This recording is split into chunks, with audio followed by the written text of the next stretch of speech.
Good morning. Marianne and I are back with you now that our videographers returned from maternity leave. And this morning I have a couple of nonfiction books for you as well as a fiction. My first nonfiction is Last Boat Out of Shanghai by, I believe it's pronounced Helen Zay. And it is the story of what happened when after the Second World War in Shanghai, when Mao came in and took over the city after the nationalists had left. This is a time that we know very little about because so little has been published. It follows four people who were children at the time. One went to Taiwan, one went to Hong Kong, one went to America, and one stayed in China. It's fascinating. Reads like fiction. You won't put it down. It's terrific. My Sister the Serial Killer has been described as a darkly comic hand grenade of a novel.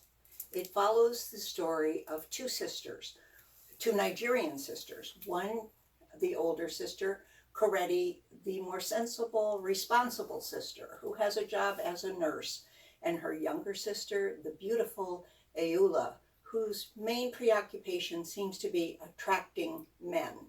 Strangely enough, though, her relationship with these men doesn't end well. They end up dead. It is then up to the older sister, Corretti, to cover up her sister's tracks. It is a funny, dark book, and it does actually ask you some pretty serious questions. It explores a little bit about parental abuse, role of women, particularly Nigerian women.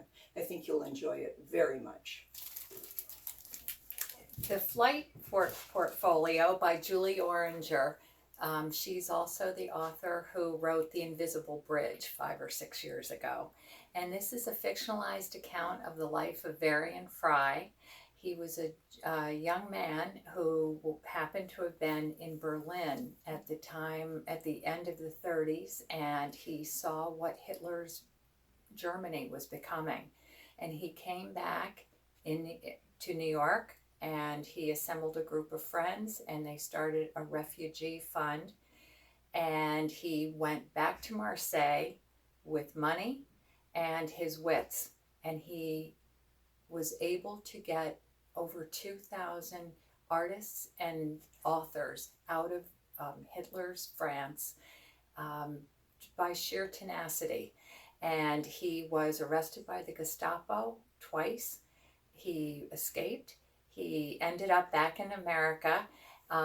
It is a fascinating tale, and I think you'll love it. Professor Chandra follows his bliss. This is the story of one man's search for happiness. Professor Chandra is a world-renowned international economist and professor at Oxford. Every year he is a finalist for the Nobel Prize in Economics and never ever gets selected.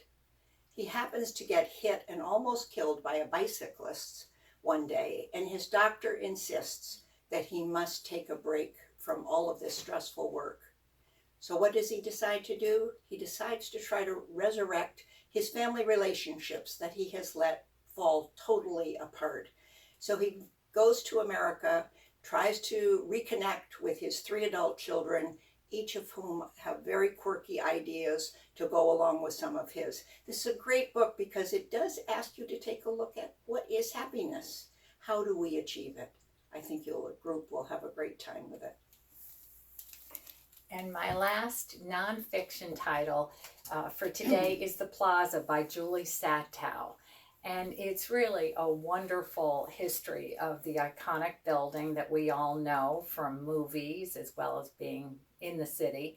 It's the history from its being built, but through all of the owners, one quirkier than the next. Of course, our current president owned a plaza at one time, as did Conrad Hilton, among many other people.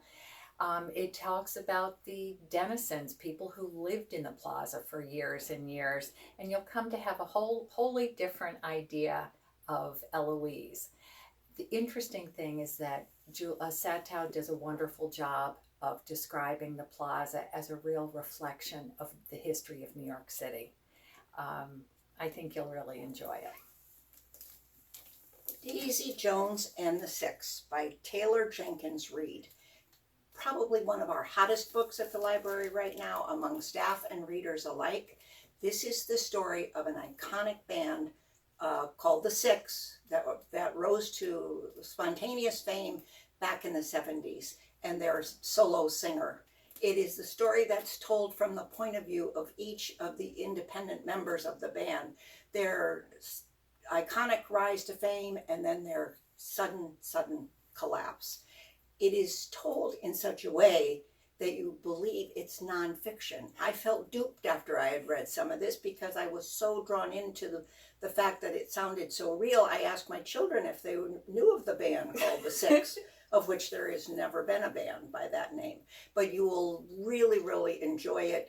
You'll particularly like listening to it. Many people have told me they enjoyed the audio even more than the reading. But it's a great look at the 70s, and I think you will truly enjoy this, as would your group.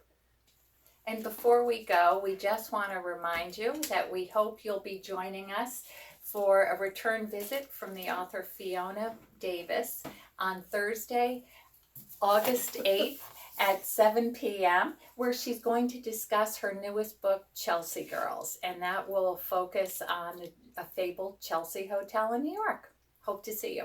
Bye. Bye.